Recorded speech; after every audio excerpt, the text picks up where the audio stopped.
ating pong mga nuts ay maganda at ready nang ilagay sa ating oven. So, ikalat-kalat lang po natin para po naman ay pantay-pantay ang pagkaluto niya. At mag-brown siya ng pantay-pantay.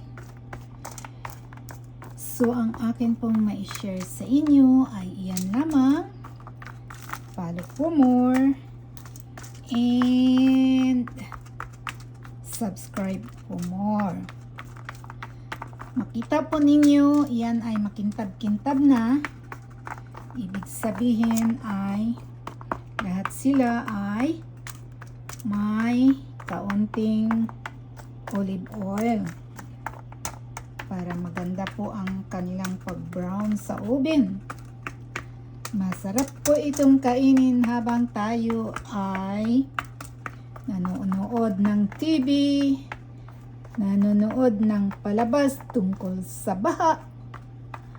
Para wala tayong baha ay magbigayan tayo ng ating mani.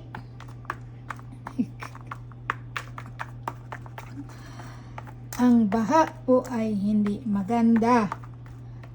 Ang mga tao ay hindi happy.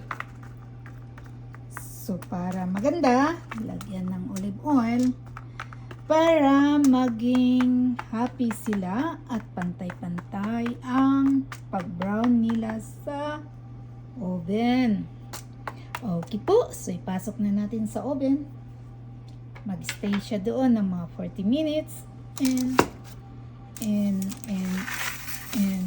300 degrees. Okay, my dear.